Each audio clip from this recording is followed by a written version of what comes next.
एक आप देखें, एक बेचारी वो जो मुस्कान है, उसके बाद आपको किसी मुसलमान मुल्क की तरफ से कोई एक बात आई है, अगर इस तरह का एक छोटा सा वाक़या भी यूरोप में कहीं हो गया होता, आप सोच नहीं सकते कि पूरी दुनिया के गूगल ने उसका वो देना था, सबसे पहले उसका वो बनाना था, क्या होता है वो जो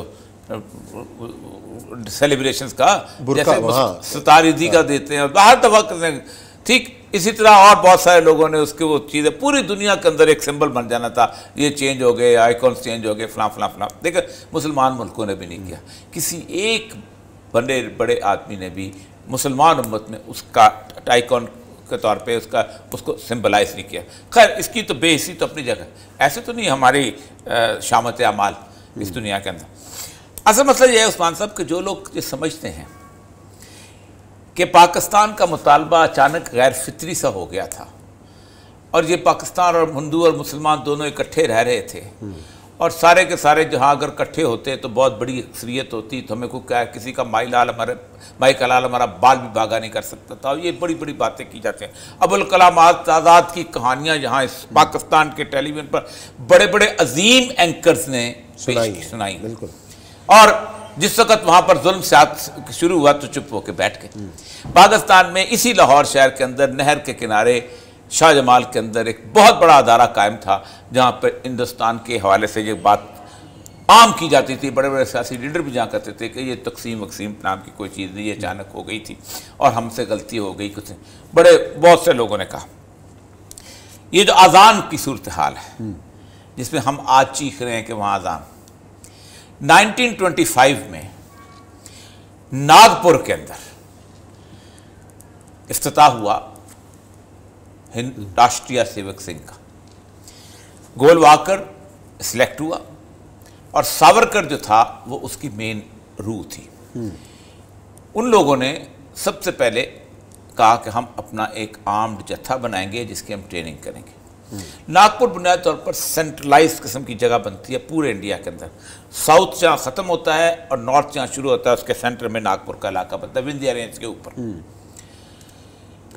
पहला काम उन्होंने कहा कि हम अपने आप को साबित करने के लिए कि हम किस तरह का हिंदुस्तान चाहते हैं, उन्होंने नफीरियाँ ली, बांसुरियाँ ली, ढोल पाशे लिए और नागपुर की मस्जिद के सामने जाके बैठ गए।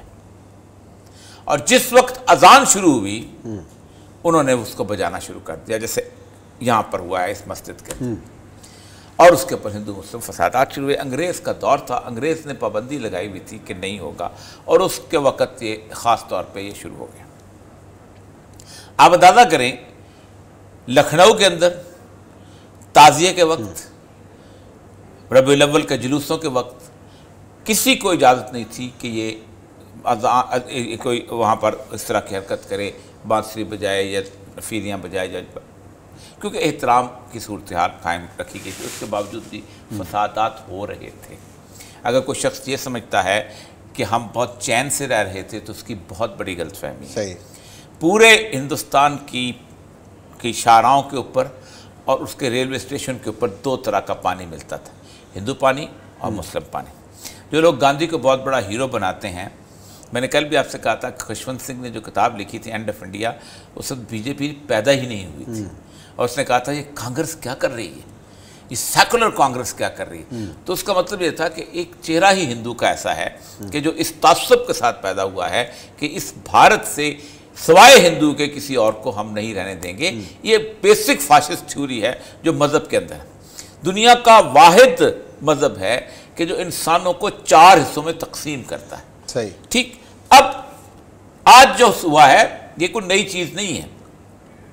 मुसलमान वहाँ पर 25 लाख, हम तो नॉम चॉम्स्की की ले लेते हैं तो 25 करोड़ 250 बिलियन नॉम चॉम्स्की ने उसको, क्योंकि बहुत बड़ा आदमी है, ज़ाहिर बात है उसको गलत फिक्र तो नहीं देगा।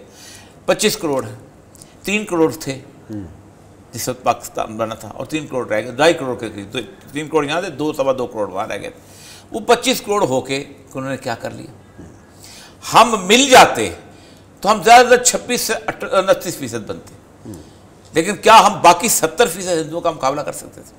तो एक तो ये तय कर लें कि पाकिस्तान वो जगह है कि जिसको अमन की सूरत, लेकिन पाकिस्तान के साथ जो वादा खिलाफी हमने की है हमसे पहला सवाल इंडिया का मुसलमान ये करता है कि कौन से इस्लाम के लिए तुमने पाकिस्तान बनाया था? तुम्हारे तमाम तर मामलात के अंदर हमारे अंदर फर्क तो कोई नहीं है। क्या तुमने इस्लाम नाफिज कर दिया? क्या तुम जो कहते थे कि वहां हम इस्लाम को, जो कायद आजम कहा करते थे कि हम चाहे हम दुनिया को साबित करेंगे कि हम इस्लाम के निज़ाम को नाफिज करके हम ममलूकियत का दाग धोएंगे अपने उसके ऊपर लगा, जो कहता था कि western civilisation has created such a mess that only a miracle can save it. एक बदतरीन तहजीब है जो मगरब की है, जिसने बहुत बड़ा गन फैला दिया। हम अपना निज़ाम इंसाफ लेके आएंगे, अपना निज़ाम नहीं लेके आए। यह सवाल इंडियन मुस्लिम का बजा है कि अगर आपकी तरह ही रहना है तो फिर इंडिया में भी रह लेते, तो फर्क तो कौन नहीं है ना। हमने भी सुबह उठ के अजान जाने की बजाय, हमने भी सुबह सुबह उठ के तुम गाने लगाने हैं तो बजाय नूरजहां के गाने के हम लता के गाने सुन लेते हैं। इतना ही फर्क है। तो असल मसला यह है कि उसके बावजूद, इन सवालात के बावजूद इंडियन, क्योंकि मैं इंडियन मेरी जो वीडियोस देखते हैं, जो प्रोग्राम देखते हैं, बड़े सवालात उनके इकट्ठे हुए थे। तो मैं जब बस के बुनियादी तौर पर हम खार हैं, बदकार हैं, हमारी गलतियां हैं, हमने वादा खिलाफी की, हम बनी इसराइल के उस मामले में चले आए।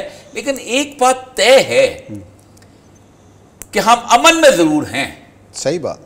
हम सुकून में जरूर हैं। हम अपनी मजहबी आजादी, हम हर एक को मजहबी आजादी है। पाकिस्तान का सेकुलर जो है ना, वो गंद जरूर करता है कि जब जिस वक्त वहां इंडिया में कुछ होने लगे तो यहां भी 4 लोग हैं। मैंने एक दफा एक प्रोग्राम में बैठा हुआ था, एक बहुत बड़ी मोहतरमा, में नाम नहीं लेता, तो मैंने कहा कि इंडिया में ये हो रहा है, इंडिया पे प्रोग्राम, उन्होंने कहा पाकिस्तान में भी ये होता था। मैंने कहा मुझे नहीं पता था कि इंडियन एम्बेसडर भी यहां बैठा हुआ है टू डिफेंड इंडिया। तो हैं हमारे यहाँ कुछ लोग जो ये चाहते हैं, जैसे मुस्कान के मामले में हमारे यहाँ लोगों ने पुराने हमारे यहाँ भी होता है, क्या इस तरह होता है, दिल पे हाथ रख के कोई शख्स ये कहे कि क्या पाकिस्तान की किसी मस्जिद, किसी इमाम बारगाह, किसी उसके आगे कोई की जुर्रत है कि अज़ान के मुकाबले में खड़े होकर वहां नफीरियां बजाए? क्या पाकिस्तान के किसी चर्च के मैं बात कर रहा हूं, किसी मंदिर के, किसी गुरुद्वारे के सामने किसी की जुर्रत है कि जाके मेगाफोन लेके जाए, नारे तकबीर अल्लाह को बुलंद करे और जुलूस निकाले? नहीं है। देखिए, एक रॉ में जिस वक्त हुए थे, फसादात हुए थे, जब हमले हुए थे, तो सिर्फ चर्च पे हमले नहीं हुए थे, 75,000 मुसलमान भी मरा था उस वक्त। मत गिनो उसको सारों का यानी आप अंदाजा करें कि जब वो दहशतगर्दी की रॉ चल रही थी, जब वो 9/11 चल रहा था, तो 9/11 किसको सिंबलाइज करता था? क्रिश्चियनिटी।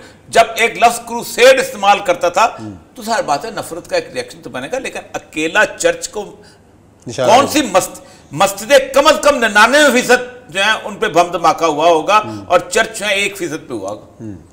लेकिन यहां क्या है कि क्या किसी आज तक किसी हिंदू मंदिर पे हुआ? क्या बनारस में हुआ?